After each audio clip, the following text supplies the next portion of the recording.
c'est Delier Stéphanie, j'ai 27 ans et j'ai débuté ma formation en décembre 2022. Pour l'instant, j'ai validé les premiers modules secours à personne et secours routier.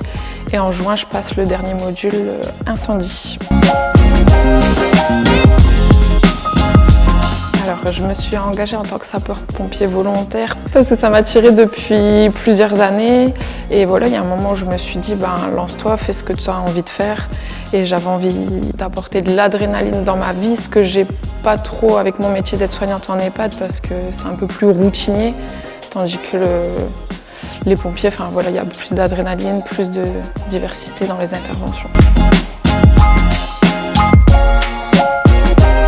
Alors, ce qui me plaît dans cet engagement, c'est l'envie d'aider son prochain, d'apporter un soutien qui soit physique ou psychologique. Tout est une question de relationnel pour moi. On a besoin d'apporter ça aux personnes dans un moment précis de leur vie où ils sont dans le besoin.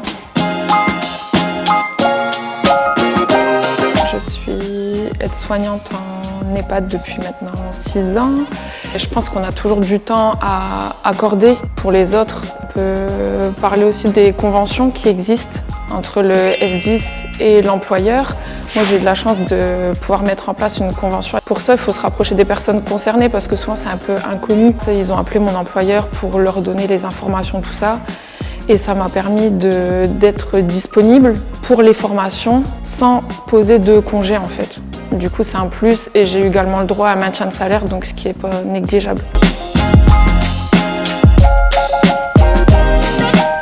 Alors dans ma vie quotidienne, malgré que ça fait peu de temps que je suis rentrée dans le monde des pompiers, ça m'a apporté davantage confiance en moi, un peu plus d'assurance également et ça m'a permis de développer mes connaissances, ce qui peut être utile dans la vie personnelle et professionnelle. J'en ai eu l'occasion il n'y a pas si longtemps que ça sur mon lieu de travail où j'ai effectué des gestes de premier secours que je n'avais pas réétudié, on va dire, depuis longtemps et ça m'a mis plus à l'aise dans cette situation. Dans le monde des pompiers, on ne se laisse jamais pour acquis.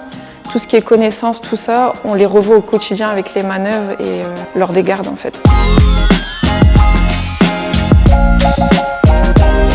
Pour moi, les qualités de sapeur-pompier volontaire, ça va être la disponibilité pour sa caserne, le relationnel qui est vachement important pour moi. Je pense que c'est indispensable pour avoir une meilleure prise en soin des victimes, avec un accompagnement global. Pour moi, il n'y a pas que l'acte qui compte, c'est vraiment le relationnel, les discussions qu'on va mettre en place avec les victimes pour les mettre à l'aise en fait. Après, on peut dire que les qualités de sapeur-pompier volontaire, ça regroupe vraiment tout ce qui est savoir-être, le respect des victimes, des collègues, de la hiérarchie surtout qui est très importante, le travail d'équipe qui va être indispensable parce que tout seul on ne peut pas faire grand-chose et savoir s'adapter aussi à chaque situation qui est unique selon les interventions.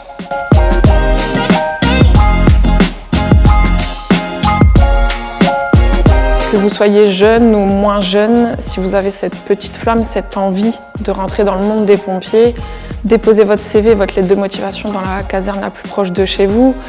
Et j'ai envie de vous dire, ne réfléchissez pas, lancez-vous et vous en sortirez que meilleur et fier de vous.